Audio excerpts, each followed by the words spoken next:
Hello friends, welcome back. Now आपने YouTube पे thumbnail तो देख लिया होगा। हम बात करने वाले हैं एसएससी जेईई 2020 की, जो रिसेंटली एसएससी ने अपने कैलेंडर में नोटिफाई किया है कि वो 2022 का जो नोटिफिकेशन है वो 12 अगस्त को जारी करेगा। ठीक है, पहले यही नोटिफिकेशन इस साल के एंड में आने वाला था और एग्जाम बच्चे आपका नेक्स्ट ईयर यानी कि 23 में होने वाला था। बच्चे बड़े दुखी थे, मतलब दुखी किस लिए थे कि नोटिफिकेशन थोड़ा लेट कर दिया एसएससी ने। लेकिन अभी रिसेंटली एसएससी ने अपने कैलेंडर को मॉडिफाई किया है और एक अच्छी खुशखबरी दी है बच्चों को कि वो अब अपना नोटिफिकेशन अगस्त में देगा, हर साल की तरह। ठीक है, जब वो अगस्त में नोटिफिकेशन दे रहा है और उसका एग्जाम भी वो आपका नवंबर में कराएगा। ठीक है, और मुझे जो लगता है जो प्रीवियस अगर मैं ट्रेंड देखूं बच्चे, तो एसएससी अपना एग्जाम नवंबर में करा लेगा। ठीक है, यानी कि नवंबर में आपका प्री होगा, एक दो महीने बाद रिजल्ट आता है, उसके बाद मेंस भी आपको जल्दी से देखने का मिलेगा। ठीक है, थोड़ा सा गैप रह गया। कुछ बच्चे बोल रहे थे कि सर 21 की नोटिफिकेशन नहीं दिया है, तो उससे कोई फर्क नहीं पड़ता है, ईयर चेंज करने से कोई डेफिनेटली फर्क नहीं पड़ेगा। तो बच्चे ये उम्मीद कर सकते हैं कि इस बार आपकी बम्पर वैकेंसी आने वाली है एसएससी जी 2022 में। रीजन बिंग, अभी गवर्नमेंट ऑफ इंडिया ने भी नोटिफाई किया था कि जितनी भी डिपार्टमेंट में वैकेंसी खाली है उन सबको जल्दी से फिलअप किया जाए। तो बच्चे ये एक कह सकते हैं एक अच्छा मौका हो सकता है उन कैंडिडेट के लिए जो एसएससी जेईई की प्रिपरेशन करना चाहते हैं या फिर कर रहे हैं। ठीक है, तो हम इस टॉपिक में या इस लेक्चर में बात करने वाले हैं कि एसएससी जेईई 2020 का आपको प्रिपरेशन कैसे करना है। ठीक है, क्या स्ट्रेटेजी फॉलो करनी है, किन बुक्स को फॉलो करना है और क्या आपका आने वाले टाइम में क्या शेड्यूल रहने वाला है। ठीक है, थोड़ा सा एक अच्छा बातें मैं बताऊंगा आपको एसएससी जेईई 2022 के बारे में। बच्चे क्या फॉलो करना है, नॉन टेक के लिए क्या फॉलो करना है, टेक्निकल के लिए क्या फॉलो करना है, वो सारी चीजें मैं आपको डिस्कस करूंगा। ठीक है, मैं दोनों लेवल पे बात करूंगा। अगर आप एक फ्रेशर भी हैं और एक फ्रेश स्टार्ट करना चाहते हैं 2022 के लिए, उनके लिए भी मैं बात करूंगा और मैं उन बच्चों के लिए भी बात करूंगा जो ऑलरेडी कई सालों से या फिर कुछ महीनों से अपनी तैयारी कर रहे हैं लेकिन अनफॉर्चुनेटली कहीं नहीं हो पाया है। उन दोनों बच्चों के लिए मैं यहाँ पे डिस्कस करूंगा। ठीक है, अगर आप फ्रेश स्टार्ट कर रहे हैं, मान लीजिए बच्चे अभी आप बीटेक कैंडिडेट जस्ट पास हैं या अभी बीटेक में पढ़ रहे हैं या डिप्लोमा में पढ़ रहे हैं और अपनी प्रिपरेशन को स्टार्ट करना चाहते हैं, अभी इससे पहले आपने प्रिपरेशन नहीं की है, केवल आप प्रिपरेशन जस्ट स्टार्ट करना चाह रहे हैं। ठीक है, तो सबसे बेहतर है कि आप एसएससी जेईई के एक बार प्रीवियस ईयर क्वेश्चन पेपर जरूर ले लें। किसी अच्छे पब्लिकेशंस के आप ले सकते हैं।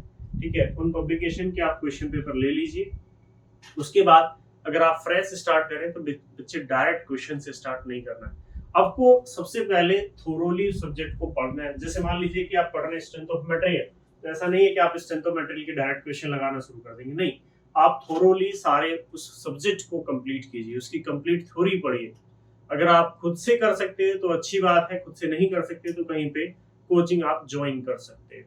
ठीक है, सफिशिएंट रहेगा आपके लिए।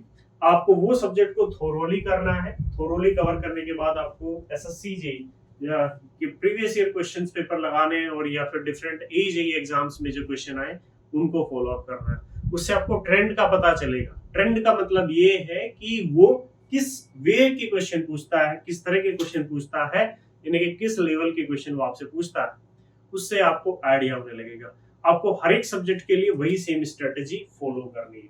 ठीक है, अगर आप बिगिनर हैं, बिगिनर का मतलब ये है कि आपने आज से पहले तैयारी नहीं की, आप तैयारी करने की जस्ट सोच रहे हैं। ठीक है, नवंबर में एग्जाम होगा, हमारे पास सफिशिएंट टाइम है कि आप आने वाले, अभी जुलाई चल रहा है बच्चे, तो अगस्त है, सितंबर है, अक्टूबर, आपके पास 4 महीने और 4 महीने में आप अपनी तैयारी कर सकते हैं। ऐसा नहीं है कि 4 महीने में एक बिगिनर एग्जाम क्रैक नहीं कर सकता, बिल्कुल कर सकता है। ठीक है, उसके बाद वेटेज देखिए सब्जेक्ट्स का कि भाई मेरे जो क्वेश्चंस आ रहे हैं वो सर्वे से ज्यादा आ रहे हैं, मेरे बिल्डिंग मटेरियल से बहुत ज्यादा क्वेश्चंस आ रहे हैं, मेरे सॉइल से बहुत क्वेश्चन आ रहे हैं, मेरे सोम से भी अच्छे खासे क्वेश्चंस आ रहे हैं। तो आप उन ट्रेंड को फॉलो कीजिए। ठीक है, जरूरी नहीं है कि आप कंप्लीट सिलेबस करें तभी आपका सिलेक्शन होगा, ये बिल्कुल भी जरूरी नहीं है। आप उन डोमेन को भी स्ट्रॉन्ग करके सिलेक्शन ले सकते हैं जिनसे ज्यादा क्वेश्चन आते हैं। आपको टॉपिक ही वही कवर करने हैं सबसे पहले जिनसे सबसे ज्यादा क्वेश्चंस पूछे जाते हैं, like estimating. Estimating and costing से क्वेश्चंस आते हैं, आपके बिल्डिंग मटेरियल से अच्छे खासे क्वेश्चंस आते हैं, आपके सॉइल से अच्छे खासे क्वेश्चंस आते हैं, आपके सर्वेइंग से अच्छे खासे क्वेश्चंस बनते हैं, आपके सॉम से भी अच्छे खासे क्वेश्चंस बनते हैं। आप उन डोमेन को छोड़ भी सकते हैं जिनसे कम क्वेश्चंस आते हैं। वो आपको जब आप प्रीवियस ईयर क्वेश्चन का एनालिसिस करोगे तो आपको खुद से समझ में आ जाएगा कि किन टॉपिक से सबसे ज्यादा क्वेश्चंस पूछे जाते हैं और किन टॉपिक से सबसे कम क्वेश्चन किए जाते हैं। बात क्लियर है बच्चे? बात समझ में आ गई? ठीक है, तो ये था एक बिगिनर के लिए, बिगिनर जो अपनी प्रिपरेशन को जस्ट स्टार्ट करने वाले हैं 2022 के लिए। ठीक है, उनको क्या फॉलो करना। अब बात करते हैं उन बच्चों की जो ऑलरेडी तैयारी कर रहे हैं। हो सकता है आप 1 साल से तैयारी कर रहे हो सकता है आप कुछ महीनों से तैयारी कर रहे हो। मतलब कहने का बच्चे ये है कि आपने सारे सब्जेक्ट को तो पढ़ लिया है लेकिन सिलेक्शन नहीं हो रहा है। उनके लिए सबसे बेहतर क्या है? उनके लिए सबसे बेहतर बच्चे ये है कि आप पीवाई की question, previous year question paper लीजिए। जो आपके प्रीवियस ईयर क्वेश्चन पेपर है एसएससी के, आप इनको ले लीजिए। किसी भी पब्लिकेशन के आप ले सकते हैं। ठीक है, उसके प्रीवियस ईयर क्वेश्चन पेपर लीजिए और उसको लगाना स्टार्ट कीजिए। मान लीजिए सर्वे कर रहे हैं, अब आपको थ्योरी पढ़ने की जरूरत नहीं है क्योंकि आप ऑलरेडी पढ़ चुके हैं। बार बार उसी नोट्स को रिवाइज करने से कोई फायदा नहीं होना है जिसको आप काफी टाइम से पढ़ रहे हैं। कोई फायदा नहीं होगा क्योंकि वो चीजें तो आपको ऑलरेडी आती हैं। आप अपने नोट्स को साइड में रखिए, आप प्रीवियस ईयर क्वेश्चन पेपर बच्चे उठाइए जो प्रीवियस ईयर क्वेश्चन आपके पास है। ठीक है, मान लीजिए मैंने सब्जेक्ट्स ले लिया अपना सर्वे। ठीक है, अगर मैं टेक्निकल की बात कर रहा हूँ, मैंने सर्वे को सब्जेक्ट ले लिया, तो अब सर्वे में बच्चे मुझे देखना है कि मैं क्वेश्चन लगाना स्टार्ट करूंगा। ठीक है, मेरे पास सफिशिएंट टाइम है, मेरे पास 4 महीने अभी भी है, मेरे को कोई प्रॉब्लम नहीं है। तो मैंने सर्वे के क्वेश्चन करना स्टार्ट किया, तो मैं मान लीजिए मेरे 100 क्वेश्चन है, सपोज कीजिए 100 में से हो सकता है कि बच्चे मैं 50 क्वेश्चन लगा पा रहा हूँ या 60 क्वेश्चन लगा पा रहा हूँ, या केवल हो सकता है 40 क्वेश्चन लगा पा रहा हूँ, या हो सकता है मैं 80 क्वेश्चन भी लगा ले रहा हूँ। ठीक है, तो अब वो क्वेश्चंस जो आप नहीं लगा पा रहे हैं, ये जिन टॉपिक्स के क्वेश्चंस को आपको सॉल्व करने में डिफिकल्टी आ रहे हैं, आपको उनका थ्योरी पढ़नी पड़ेगी। या तो आप इधर यूट्यूब से पढ़ सकते हैं या आप इधर कहीं लेक्चर से पढ़ सकते हैं। ठीक है, या आप इधर उनको कहीं लेक्चर से भी कवर कर सकते हो। ठीक है बच्चे, लेक्चर से भी आप उनको कवर कर सकते हो। बात समझ में आ गई आपको? या फिर आपने कहीं किसी का ऑनलाइन कोर्स लिया हुआ है तो वहां से भी आप उसको कर सकते हो। ठीक है, वहां पे भी आप चीजें उसको कवर कर सकते हो। क्लियर है? केवल वो टॉपिक आपको यहाँ पे कवर करना है, वो टॉपिक ही आपको बुक से पढ़ना है या एक्स्ट्रा पढ़ने की रिक्वायरमेंट है जिनके क्वेश्चन नहीं लग रहे हैं। अगर आपने वो एक्स्ट्रा जो आपसे नहीं हो रहा था बच्चे, वो एक्स्ट्रा टॉपिक भी आपने अगर कवर कर लिया तो इसका मतलब अब आपका ये सब्जेक्ट कंप्लीट हो गया। अब आपका ये सब्जेक्ट कंप्लीट हो गया। और कोशिश कीजिए ज्यादा से ज्यादा कि आप शॉर्ट नोट्स बना लें, क्योंकि शॉर्ट नोट्स ही आपके एंड एग्जाम्स में काम आते हैं। ठीक है, आपने मान लीजिए कि आपने 200 पेज का एक किसी भी सब्जेक्ट का नोट्स बना लिया, तो बच्चे काम नहीं आएगा आपके एंड टाइम पे, क्योंकि मेन होता है कि एंड टाइम पे आपने कितनी पढ़ाई की है। जब एग्जाम टाइम होता है आपने कितना रिवीजन किया। रिवीजन बच्चे इफेक्टिवली आप तभी कर पाओगे जब आपके पास शॉर्ट नोट्स होंगे। तो कोशिश करो शॉर्ट नोट्स बनाने की। ठीक है, या फिर बुक में ही मार्क्स कर लो कि ये चीजें मुझे देखनी है। तो अगर आपने ये सब चीजें कर ली तो अब मान के चल सकते हैं कि आपका ये वाला सब्जेक्ट बच्चे कवर हो गया। अदरवाइज आप अपने नोट्स कितनी बार भी रिवाइज करते रहो तब तक आपका कोई भी सब्जेक्ट कंप्लीट नहीं होगा। उन टॉपिक्स को देखिए, उन सब्जेक्ट्स को देखिए जिसमें आप वीक है। मान लीजिए आपको सॉइल मैकेनिक्स में आप वीक है, सॉइल आपको नहीं आता है। ठीक है, सॉइल आपको नहीं आता है। जब सॉइल नहीं आता आपको तो इसका हो सकता है मेन रीजन कि आपने या तो वो अच्छे से पढ़ा नहीं है या फिर आपने अच्छे से उसकी प्रैक्टिस नहीं की है, या हो सकता है कि आपका वो सब्जेक्ट किसी कारणवश छूट गया।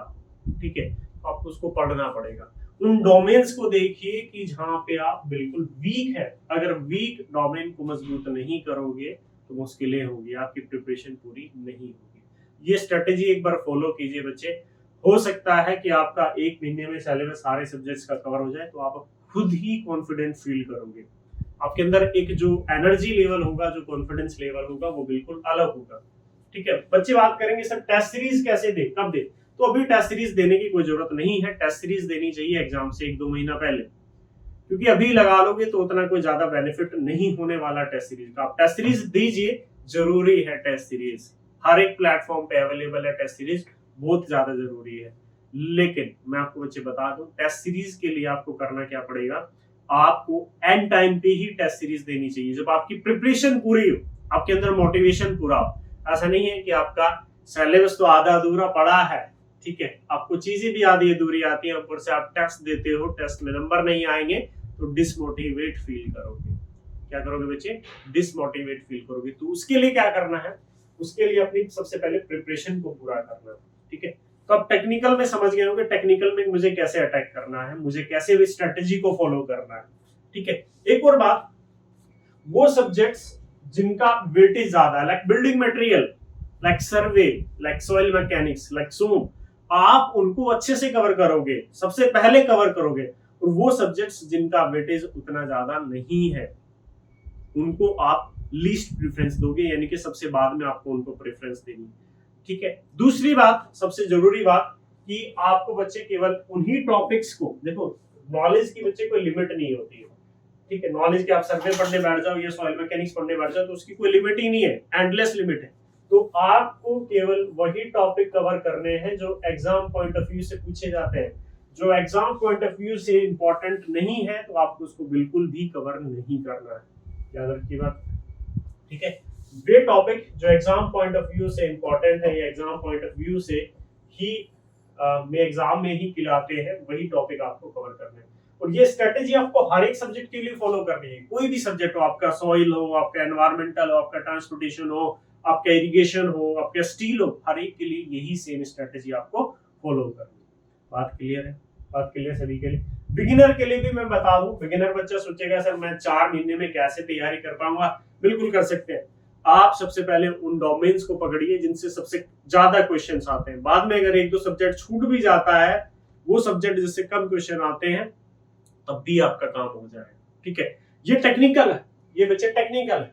अब मैं नॉन टेक्निकल की भी बात कर लेता हूँ। कुछ बच्चे बात करेंगे सर नॉन टेक को कैसे कवर करेंगे हम लोग, क्योंकि नॉन टेक का भी वेटेज उतना ही है जितना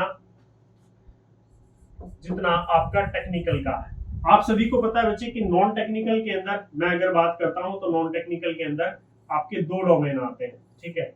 आपके पास एक रीजनिंग है, ठीक है, एक रीजनिंग है, और दूसरा बच्चे आपके पास जीएस जनरल अवेयरनेस वाला पोर्शन है, ठीक है। और एसएससी में जनरल अवेयरनेस थोड़ा अजीब सा आता है, ऐसा लोग कहते हैं अक्सर। इसके लिए क्या प्लान फॉलो करना है?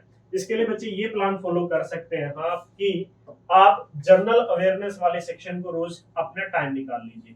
अपना टाइम कितना भाई, अगर आप बिगिनर है तो आपको टाइम तो निकालना पड़ेगा।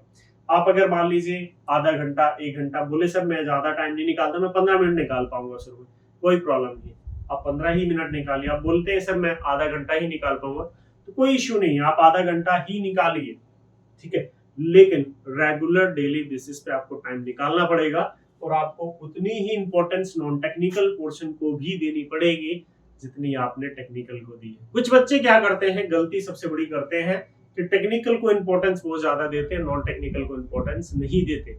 जब नॉन टेक्निकल को बच्चे आप इंपॉर्टेंस ही नहीं दोगे, पढ़ोगे ही नहीं उसको, तो मार्क्स कैसे आएंगे? अगर नॉन टेक्निकल में मार्क्स नहीं आए तो सिलेक्शन भी नहीं होना प्री में, ये भी बात याद रखना, ठीक है। अब जनरल अवेयरनेस, आप कुछ करंट अफेयर पढ़ना शुरू कीजिए। करंट अफेयर ऐसा नहीं है कि आप बिल्कुल करंट अफेयर को पढ़ते जा रहे हैं, आपने कोई मैगजीन खरीद ली है 100-200 पेज की और आप यूपीएससी की तैयारी में लग गए, नहीं, ऐसा नहीं करना है। करंट अफेयर में मैं आपको बताऊं तो कुछ सिलेक्टेड टॉपिक से क्वेश्चंस बनते हैं, सिलेक्टेड टॉपिक से, जैसे भाई स्पोर्ट्स में आपसे पूछ लेगा, ठीक है। अगर मैं बात करता हूं तो आपसे स्पोर्ट्स में कुछ क्वेश्चन कर लेगा कि भाई ये सिंगल डबल वाले जो बैडमिंटन वाले गेम्स होते हैं ना, उसमें कौन जीता है, सिंगल डबल वाले, ये चीज याद रखनी है। दूसरा, कोई अपॉइंटमेंट हुई है आपकी, अपॉइंटमेंट जैसे कि मान लीजिए, अपॉइंटमेंट का मतलब है कि भाई अपॉइंटमेंट का मतलब बच्चे ये है कि जैसे कोई यूपीएससी का कोई नया चेयर बना या किसी भी राज्य के अंदर कोई गवर्नर नियुक्त हुआ है या कोई रिसेंटली कहीं पे नया सीएम बना है, जैसे अब आप कह सकते हैं कि महाराष्ट्र में नए सीएम बने हैं एकनाथ शिंदे, तो ये ऐसे टॉपिक्स, या फिर आप कह सकते हैं कि सुप्रीम कोर्ट का जज कौन नियुक्त हुआ है। नियुक्त का मतलब नियुक्ति से ही मतलब नहीं है, नाम पता होना चाहिए, कौन सा चीफ जस्टिस है, 47 है, 48 है, 50 है, ये भी पता होना चाहिए। तो कुछ सेलेक्टेड टॉपिक से ही एसएससी में क्वेश्चन आते हैं। आपको ये नहीं पढ़ना कि भाई ये इशू क्या हो गया, कोई इंटरनेशनल इशू हो गया बड़ा, वो आप कवर कर सकते हो। मतलब बेसिक चीज आपको पता होनी चाहिए भाई स्पोर्ट्स में क्या हो रहा है, किसकी अपॉइंटमेंट हुई है, या फिर जो वर होते हैं, जैसे कि अभी जो होते हैं ना युद्ध अभ्यास जो होते हैं, ठीक है, वो कवर कर सकते हैं कि इंडिया श्रीलंका के बीच में कौन सा युद्ध अभ्यास हुआ है, इंडिया और यूके के बीच में कौन सा हुआ है, क्या नाम था उसका। तो ये सब चीजें आपको पढ़नी पड़ेंगी। आपको ऐसा नहीं करंट अफेयर आपने लिया और करंट अफेयर को बिल्कुल थोरोली सब पढ़ लिया 200, कोई जरूरत नहीं है उसको पढ़ने की। बहुत ही लिमिटेड चीजें पढ़नी है, जैसे कि भाई स्पोर्ट्स में क्या आ रहा है, कौन जीता है, अपॉइंटमेंट किसकी हुई है, वॉर किसका हुआ है, ठीक है, कुछ नेशनल इश्यूज होते हैं जो कॉमन होते हैं नेशनल इश्यूज, ठीक है, वो आपको पढ़ना पड़ेगा। किसको मेडल मिल रहा है ये भी आपको पता रहना कि जो मेडल मिलते हैं ना, जो पद्म श्री मिला है, पद्म भूषण मिला, या फिर किसी को नोबेल प्राइज मिल रहा है, ठीक है, नोबेल प्राइज आपको याद रखना है। एक क्वेश्चन ये भी, ये सारे मैं क्वेश्चन ही बता रहा हूँ कि किसको नोबेल प्राइज मिला है, ठीक है, ये पता होना चाहिए आपको। नोबेल प्राइज किसको मिला है, या इंडिया में किसको पद्म भूषण। अब बोलेंगे सर इंडिया में तो बहुत सारे लोगों को ये सब सारे मिलते हैं जो अवार्ड्स होते हैं, उसमें कुछ जो सेलेक्टिव सेलिब्रिटी होते हैं, आपको खुद पता चल जाएगा जब आप पढ़ोगे, कुछ सेलेक्टिव लोगों को जो मिला है, ठीक है। दूसरा स्पोर्ट्स में जैसे कि कोई सीरीज चल रही है कि इंडिया में किसको कौन सा मिला है, कौन मैच में कौन जीत रहा है। मैच का जीतना इंपॉर्टेंट नहीं, जैसे पूछ लेगा कि आईपीएल का ये कौन सा संस्करण हुआ था, संस्करण मतलब कौन सा इवेंट था ये आईपीएल का, और इसमें किसने फाइनली जीता, इस तरह के क्वेश्चन आपसे कर सकता है। तो बेसिक चीजों पे आपको फोकस कर रहा है करंट अफेयर के ऊपर। ऐसा नहीं 200-400 पेज की मैगजीन ले ली और पढ़ते जा रहे हैं और उससे कुछ फायदा होना नहीं।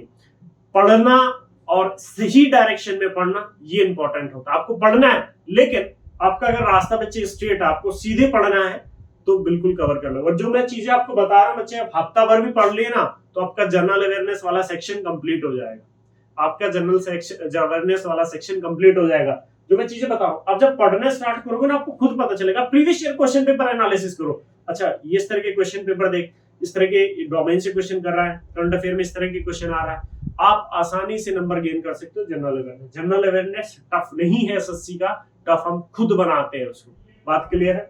मैंने स्पोर्ट्स की जिक्र किया, मैंने अपॉइंटमेंट का जिक्र किया, मैंने बताया युद्ध अभ्यास, ठीक है, वो आपको कैसे हुआ, किसी को नोबेल प्राइज किसको मिला है, कहाँ पे क्या प्राइज मिला है। जैसे अभी न्यू प्रेसिडेंट कौन बना, जैसे बात चल रही है कि द्रौपदी मुर्मू को न्यू प्रेसिडेंट बनाया जा रहा है, तो आपको सबको पता है कि द्रौपदी मुर्मू न्यू प्रेसिडेंट को बनाया जा रहा है, लेकिन कौन सी भी राष्ट्रपति है नंबर पता होना चाहिए आपको, हिस्ट्री भी पता होनी चाहिए उससे रिलेटेड कि भाई 46 कौन था, आपका 32वें नंबर पे कौन सा, 5वें नंबर का कौन था, मतलब नंबर भी आपको पता होना चाहिए, ठीक है। ये सब चीजें आपको अटैच करनी है, क्योंकि जो करंट अफेयर है और जो जनरल जो आपका एक स्टैटिक पार्ट है उसको बिल्कुल वो कनेक्ट करके पूछता है, ठीक है। दूसरी बात, कुछ नेशनल इश्यूज चल रहे होंगे, जैसे कि अभी आपने देखी होगी पृथ्वीराज, एक मूवी आई थी सम्राट पृथ्वीराज, तो आपको पृथ्वीराज के बारे में थोड़ा लिटिल बिट आइडिया होना चाहिए था कि उसने कौन कौन से वर लड़े, ठीक है, त्रायन का उसने कौन सा युद्ध हुआ, पृथ्वीराज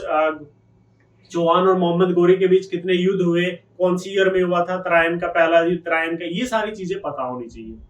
मतलब आप कनेक्ट अगर आप कर पा रहे हो ना चीजों को, हिस्ट्री को और करंट अफेयर को, तो आपको क्वेश्चन बन गया बच्चे। ये मान लो कि आपने जनरल अवेयरनेस सेक्शन में टॉप कर लिया, ठीक है। जैसे कि कुछ अमेंडमेंट हो रहे हैं, कुछ नया लॉ लेके आई है गवर्नमेंट और वो किसी अमेंडमेंट के तहत आ रहा है, कोई अमेंडमेंट हुआ है 31, 32, ये किसी कॉन्स्टिट्यूशन के किसी आर्टिकल में लॉ दिया हुआ था, तो वो चीजें पता होनी चाहिए, क्योंकि वो क्वेश्चन को कनेक्ट करके पूछने वाला है।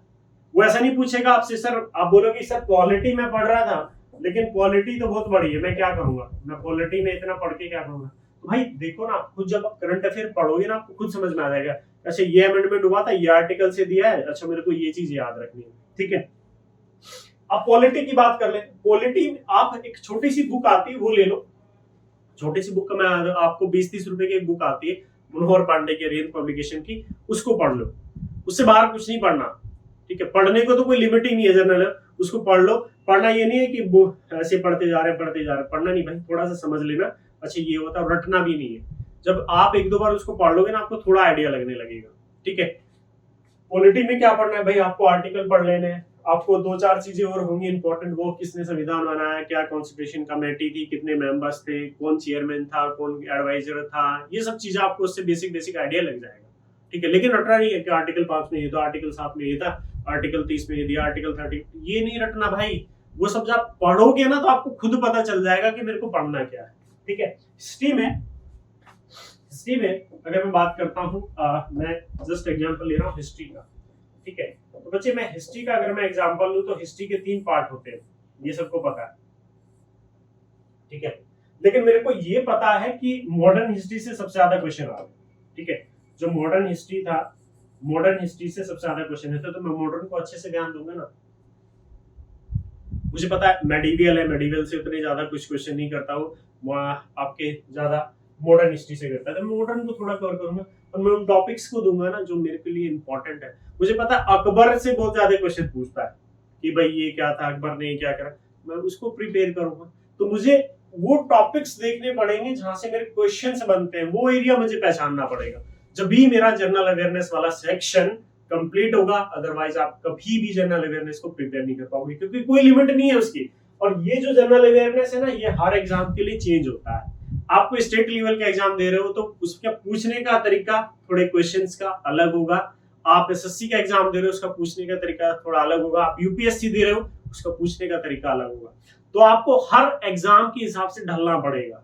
अगर आप बच्चे हर एग्जाम के हिसाब से नहीं ढल सकते तो सबसे जो मेन इश्यूज आपके लिए आने वाला है वही, आप बोलोगे सर पढ़ाई तो मैंने बहुत की थी लेकिन अल्टीमेटली रिजल्ट नहीं आया। रिजल्ट इसलिए नहीं आया क्योंकि आपने जो पढ़ाई की थी वो गलत डायरेक्शन में की थी। ठीक है, आपकी पढ़ाई बच्चे गलत डायरेक्शन में थी, इसलिए रिजल्ट नहीं आया। आप इन चीजों को फॉलो करके तो देखो, आप एक हफ्ते में, कहता हूं कि एक हफ्ते में जनरल अवेयरनेस प्रिपेयर करोगे, आप थोड़ा टाइम तो निकालना शुरू करो। ठीक है, तो होप सो आपको जनरल अवेयरनेस का थोड़ा आइडिया लगा होगा ना। रीजनिंग की बात कर लेते हैं, तो देखो इंजीनियरिंग के बच्चे हो यार, तुम सबने इंजीनियरिंग की है, तो इंजीनियरिंग के बच्चों को रीजनिंग को अलग से प्रिपेयर करने की, कोचिंग करने की कभी जरूरत नहीं होती। रीजनिंग के 50 आपके क्वेश्चन आते हैं।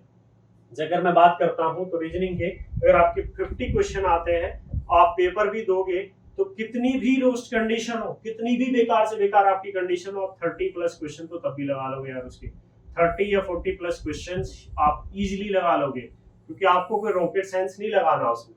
रीजनिंग सबको आती है, बहुत कॉमन क्वेश्चन हो। अब ये जो 10 से 20 क्वेश्चन, हो सकता है किसी बच्चे के 10 क्वेश्चन रहते नहीं बनते हो बिना प्रिपरेशन के, या कोई बच्चा ऐसा भी होगा जिसके 20 क्वेश्चन नहीं बन रहे, तो उसको क्या करना है, मान लो आप एक पेपर पकड़ो, आप प्रीवियस ईयर क्वेश्चन पेपर ले लो, रीजनिंग के जितने क्वेश्चन आए एसएससी जेई के, एसएससी सीजीएल विजिएल में नहीं जाना, केवल एसएससी जेई के जो प्रीवियस ईयर क्वेश्चन पेपर है नॉन टेक्निकल के, वो ले लीजिए आप। ठीक है, वो ले लिया आपने नॉन टेक्निकल पोर्शन। आप एक पेपर उठाइए, कोई सी भी ईयर का ले लीजिए, मान लीजिए कि आपने 2020 या फिर 2019 वाला आपने पेपर ले लिया बच्चे रीजनिंग का। आप पेपर लीजिए और आपको ये मान के चलना है कि भाई 50 क्वेश्चन है, उसके 50 क्वेश्चन है और ये आपको केवल 30 मिनट में अटेम्प्ट करने, ये आपको केवल 30 मिनट में अटेम्प्ट करने। कैसे करोगे, एक पेज पे लो और सोल्व करना शुरू कर दो उनको, फिर एक पेज पे वहां पे सारे सब कुछ लिख लो, 1 2 3, यानी कि फर्स्ट का ऑप्शन ए, सेकंड का सी, थर्ड का डी, कुछ इस तरह से, और फिर काउंटिंग करो कि मेरे कितने क्वेश्चन सही हो रहे हैं, मेरे कितने क्वेश्चन गलत हो रहे हैं। और जो क्वेश्चन नहीं बन रहे हैं, जो क्वेश्चन गलत, जैसे सिलोजिज्म आपसे नहीं बन रहा है तो सिलोजिज्म की थ्योरी पढ़िए ना, आप बुक्स पे देखिए, आपके यूट्यूब चैनल पे देख सकते हैं, आपने कोई पेड कोर्स लिया हुआ है उस पे देखिए सिलोजिज्म क्यों नहीं बन रहा है, उसकी थ्योरी पढ़िए। अब जब फिर नेक्स्ट सेट आप लगाएंगे रीजनिंग का, तो आपका सिलोजिज्म का क्वेश्चन बनना शुरू हो जाएगा। ठीक है, आपसे मान लीजिए मिरर इमेज, मैं सपोज करता हूं कि बच्चे आपसे मिरर इमेज का क्वेश्चन नहीं बन रहा है। ठीक है, आप जो लगा रहे हो उससे मिरर इमेज का क्वेश्चन आपसे नहीं बन रहा है, तो मिरर इमेज की थ्योरी पढ़ लीजिए रीजनिंग में, थ्योरी देख लीजिए, थोड़ा सा आइडिया लग गया कि ऐसे ऐसे क्वेश्चन बनाते, बस आपकी रीजनिंग प्रिपेयर हो जाएगी।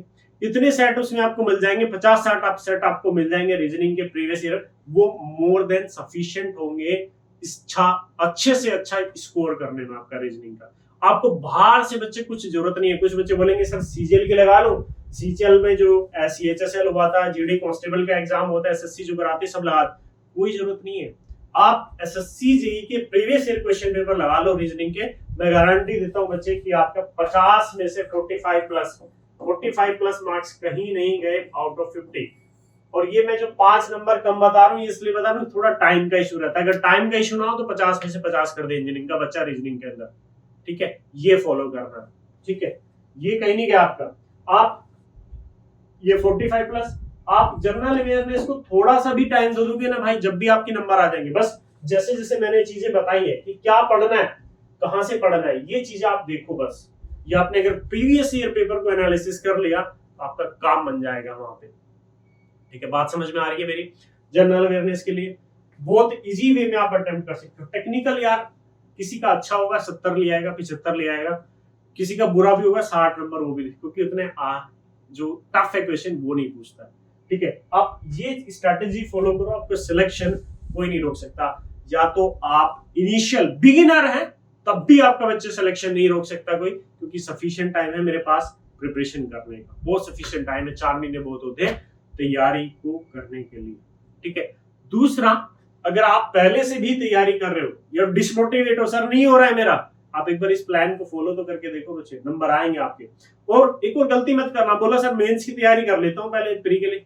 भाई मेंस का प्री के रिजल्ट के बाद और मेंस में ना सफिशिएंट टाइम होता है, प्री और मेंस के बीच में सफिशिएंट टाइम रहता है। उस सफिशिएंट टाइम में अपनी तैयारी कर सकते हो और आप 100% सिलेक्शन भी ले सकते हो, बहुत सफिशिएंट टाइम होता है। अगर मेरे कॉन्सेप्ट क्लियर है ना तो मैं मेंस में मेरे को कुछ करने की जरूरत ही नहीं है, मैं 1 हफ्ता पढ़ूंगा बस मेरा हो जाएगा।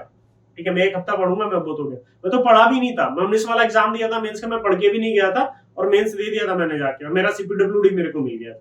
ठीक है, तो मैं तो पढ़ा भी नहीं था उसके लिए। तो मैंने यही कहा कि अगर आपको मैं आपके टॉपिक क्लियर है, आपके कॉन्सेप्ट स्ट्रांग है, तो आपको मेंस में बच्चे रट्टा लगाने की जरूरत नहीं। आप बिना पढ़े भी चले जाओगे ना तब भी आप सीपीडब्ल्यूडी में सिलेक्ट हो जाओगे, क्योंकि एसएससी जो बच्चा दे रहा है ना उसको केवल एक ही मोटिवेशन की जरूरत है, एक ही डिपार्टमेंट चाहिए होता है, वो सीपीडब्ल्यूडी के लिए पढ़ रहा होता है। ठीक है, मैं यही एक इस चीज को एक बार फॉलो तो कीजिए आप खुद एक स्ट्रांग एक मोटिवेटेड फील करोगे कि सर हाँ मैं कुछ मोटिवेटेड फील कर रहा हूँ। जब तक खुद के अंदर कॉन्फिडेंस नहीं आएगा ना कि खुद के अंदर कि भाई मेरे को करना है, तब तक कुछ नहीं होना। आपने पढ़ तो बहुत कुछ लिया लेकिन कॉन्फिडेंस ही नहीं आ रहा है मेरा सिलेक्शन होगा कि नहीं होगा, तो तब तक आपके सिलेक्शन नहीं हो सकता। सिलेक्शन तभी होगा जब आप खुद कॉन्फिडेंट रहेंगे, खुद के अंदर कॉन्फिडेंस होगा। ठीक है, मेंस की चिंता मत करना, मेंस के लिए बिल्कुल भी परेशानी नहीं करना कि मेंस के लिए बिल्कुल आप कि सर अभी से कर लेते, कोई जरूरत नहीं है। आप अपने कॉन्सेप्ट पे फोकस कीजिए। आपको 100 में एसएफडी बीएमडी बनाना आता है, आपका कॉन्सेप्ट क्लियर है, तो भाई कहीं भी आपसे एसएफडी बीएमडी बनवा ले वो बना दोगे। अगर वो रट्टा मार के आपने करा होगा यार ऐसे कर लेते ऐसे कर लेते, तो आप कितने बार भी पढ़ लोगे वो नहीं बनने वाला आपसे। तो मेन है कॉन्सेप्ट। और मैं ये कहता हूँ ये स्ट्रेटेजी फॉलो कर लो प्री के बाद और मेंस के बाद, बहुत टाइम रहता है, आप सफिशिएंटली प्रिपेयर कर सकते हो मेंस के लिए। ठीक है, तो बच्चे ये था मेरा एक स्ट्रेटेजी कि 2022 में आपको क्या फॉलो करना है। ठीक है, वीडियो के डिस्क्रिप्शन में मैंने लिंक डलवा दिया है टेलीग्राम ग्रुप का, और ऐप का भी, सॉलिट्यूड एजुकेशन की जो मोबाइल एप्लीकेशन है वो भी मैंने लिंक डलवा दिया है। फटाफट डाउनलोड कर लो और टेलीग्राम ग्रुप को ज्वाइन कर लो, वहां पे सारी इंफॉर्मेशन बच्चे आपको मिल जाएंगी, सारी इंफॉर्मेशन मिलती रहेंगी टाइम टू टाइम।